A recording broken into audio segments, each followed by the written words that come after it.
Welcome. You're listening to the Bulldog Educator Podcast, hosted by yours truly, Kirsten Wilson. Thank you so much for listening. Content produced in this episode and other episodes of the Bulldog Educator are by my co-producers, Sarah and David Galvez. Music created for the Bulldog Educator is by David Galvez. Podcast platform is through anchor.fm. Hi, listeners, and those of you that maybe you want to create your own podcast. I need to tell you about a platform that I use, and one of my favorite podcasts, Be the Bridge with Latasha Morrison, uses, is Anchor. Anchor FM is free, totally free. It's a creation tool that allows you to record and edit your podcast right from your phone or your computer. And then it does the heavy lifting for you.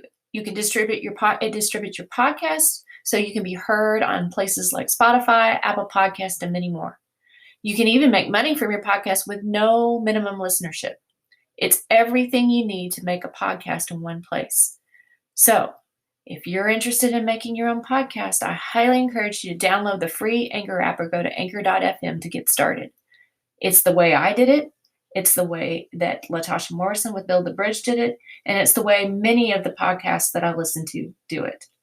Go to anchor.fm. You won't regret it. Welcome to episode number 3 of season 1 of the Bulldog Educator podcast with your host, Kirsten Wilson. In this episode, we are going to be talking about the seriousness we should take with personal self-care. Seriously. So talking about self-care, when the term self-care started appearing, at first I thought it was about luxuries like getting a mani-pedi, and I said, did that, check.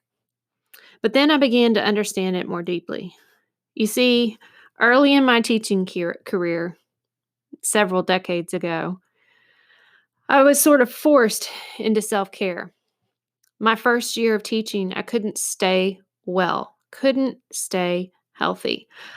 I'm sure many of you can relate to that in those first years of teaching, but I think I caught every vile, germy bug that every kiddo walked through the school doors with. Not just the kids in my classroom, but every child in that building. On top of that, I was probably drinking between 6 and 8 Diet Cokes a day and averaging on a good night 5 hours of sleep. Not a good combination. My body was stressed physically. Not to mention, as I said before, it was my first year of teaching. I felt awful most of the time, but wasn't slowing down. So my body slowed down for me. Literally. I started passing out. The doctors were never able to give me a diagnosis, but I did figure out that too much caffeine, lack of sleep, and Sudafed, remember, I caught every cold too, was the recipe for a fainting spell. I walked myself into mandated self-care. All that to say that even though that happened to me more than 25 years ago, self-care has always been a challenge for me. If you can relate, then let me share with you what is currently working for me. The first thing that works for me is consistency in many things in my life. I actually have a checklist to get ready in the morning, down to making my bed. And I know it may sound silly, and I'm sure you guys have heard, making your bed is a successful person. But for me, if I start the day making my bed, I know I have accomplished one thing. If nothing else gets accomplished during the day, I have accomplished one thing, and that's making my bed.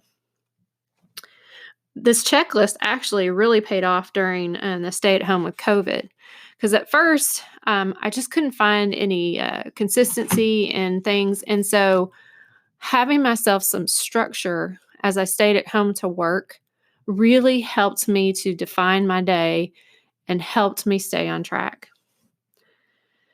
Another thing that's been consistent for me is I've worked up to walking 3 to 5 miles almost every day.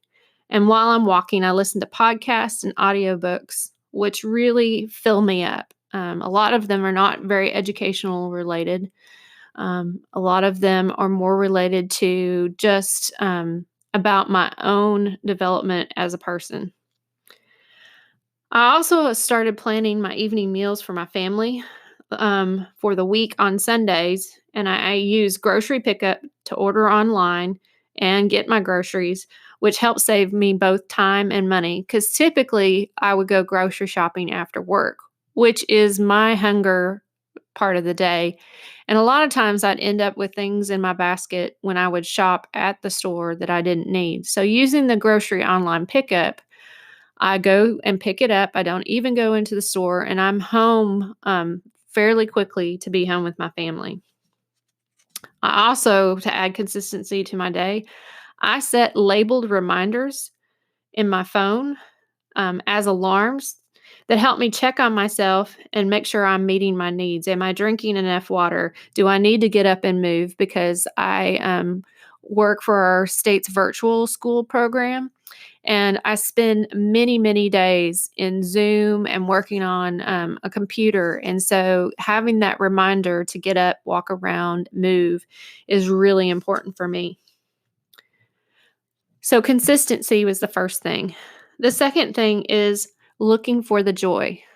Joy is actually our family word of the year. And so looking for joy in things has been something I've actually been focusing on in my ability to work towards self-care for myself. One of the fun things that I do is that when I look at my calendar for the week, I add stickers that remind me to focus on the opportunity in front of me instead of a task to complete. I know it may sound silly, but adding those stickers on Sundays when I'm looking at my week ahead, when I open my calendar every week and look at my calendar, I have those stickers that I've added there on Sunday that just bring a smile to my face. I also seek for ways to encourage others, notice their strengths, and find ways to just smile about other people's lives and how their lives are being celebrated. I also look for opportunities to share random acts of kindness. Earlier this year, one of the months that I did in April was a 30-day challenge to each day do a random act of kindness.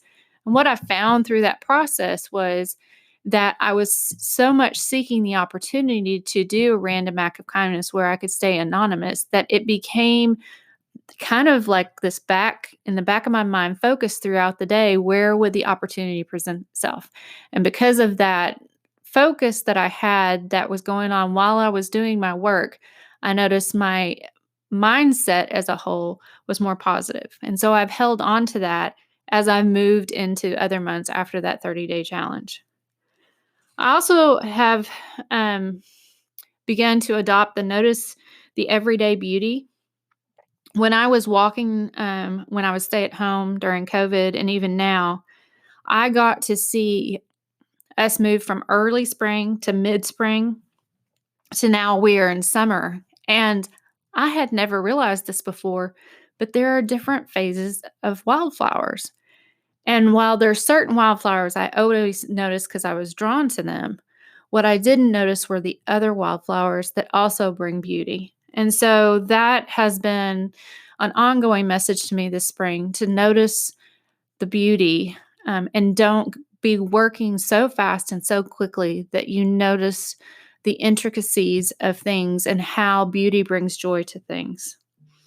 I also have learned to be in the moment and not to lament too much about the past. And this is especially important right now. My son is actually turning 15 years old tomorrow, and he's my youngest, and I cannot even imagine that I am the mother of a 15-year-old. It seems like just yesterday we were bringing him home from the hospital. But there are so many things that I'm enjoying about the 15-ishness of him that's coming up. And I really have enjoyed watching him grow both physically because, man, he has shot up in his 14th year and his voice has changed. And I've enjoyed watching that and also him mature. And I don't want to get stuck in the past so much that I miss the moments right now. So it's so important for me right now with my kids. My daughter's going to be a senior in high school this year. And even though I know that she'll be moving on, I'm trying so much to live in the moment, enjoy these moments with her, and celebrate these moments without concerning myself with what's happening in the future or missing her when she was little. Although I love each of those moments, I need to stay in the moment I'm in right now. So, in addition to consistency and focusing on the joy, the next thing that I've really worked on for myself is the idea of permission slips.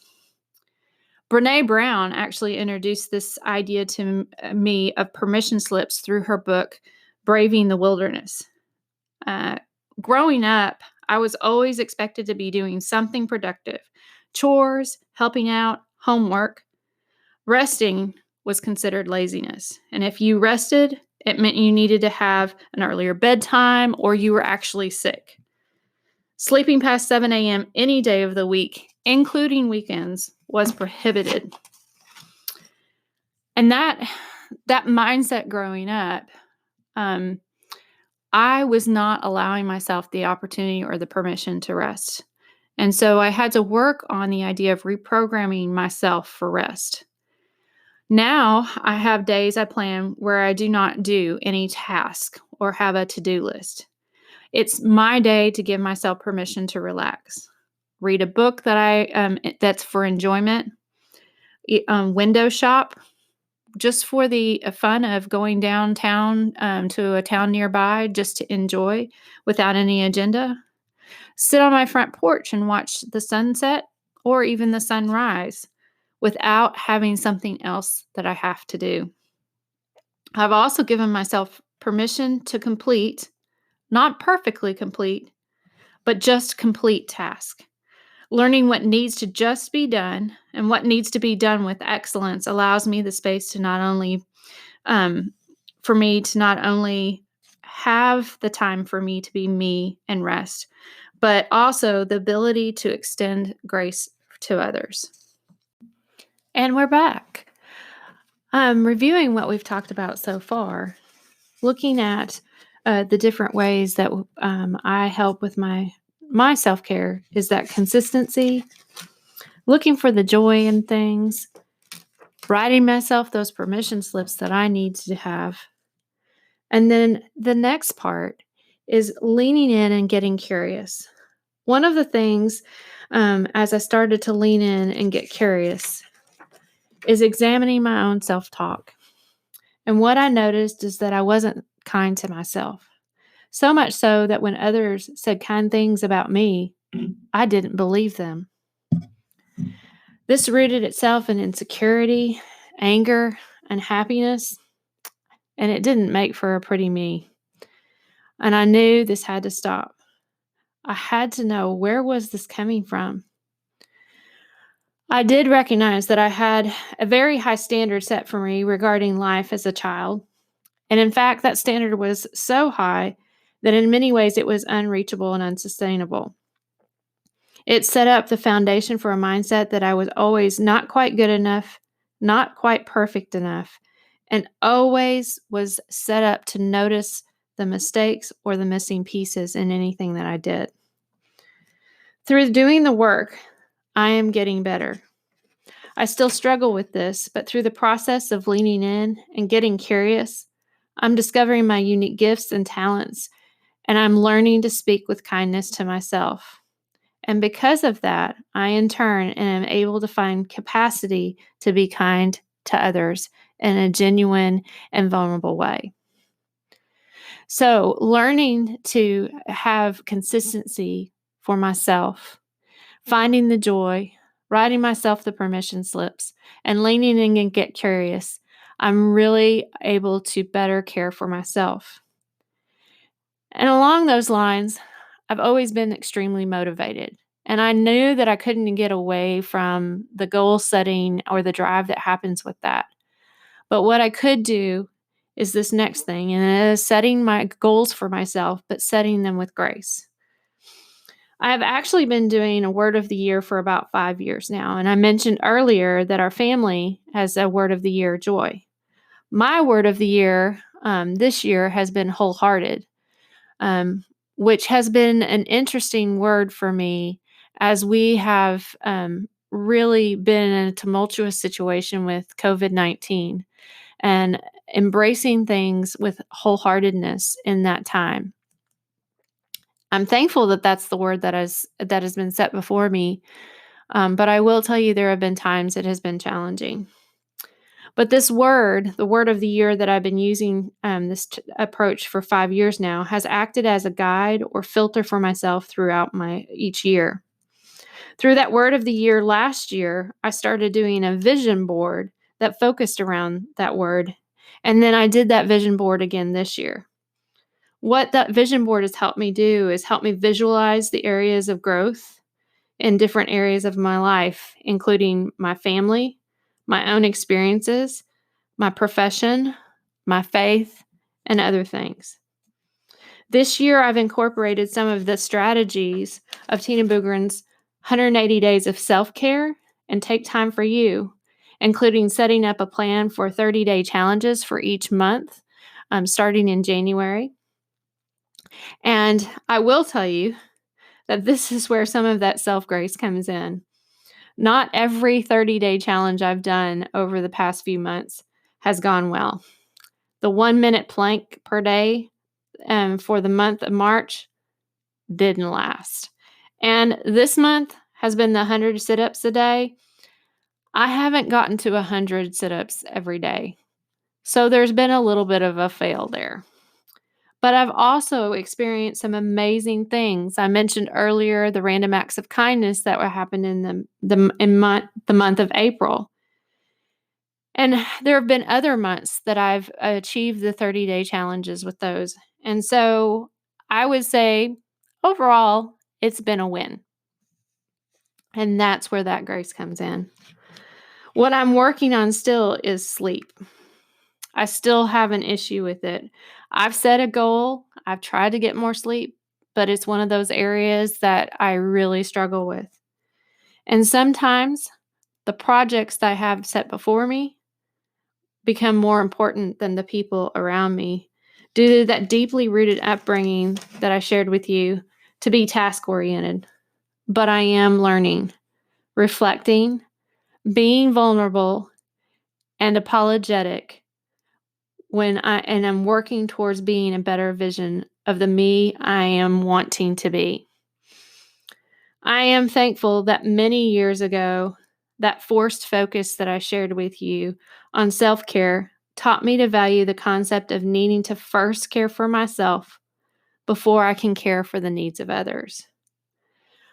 I implore you, if you're listening to this and self-care hasn't been a priority for you, that as we head into this next year and there are so many things that we are not sure of, be sure of how you take care of yourself.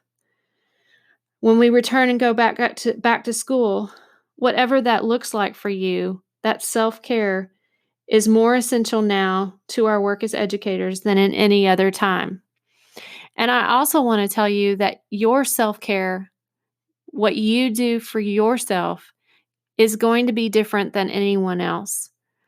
I also encourage you to have others help hold you accountable for your self-care, and then seek information or blogs that focus on self-care so that it's a reminder to you.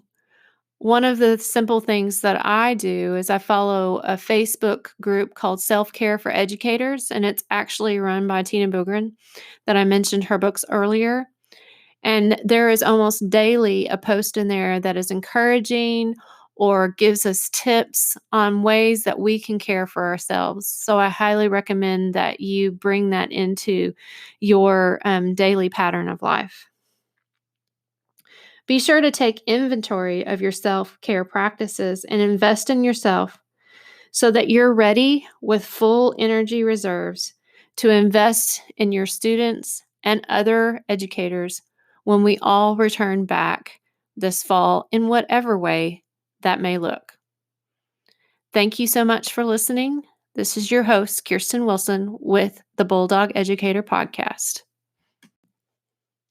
I wanted to take a minute and thank all of my faithful listeners who have been listening to the Bulldog Educator Podcast these last few episodes.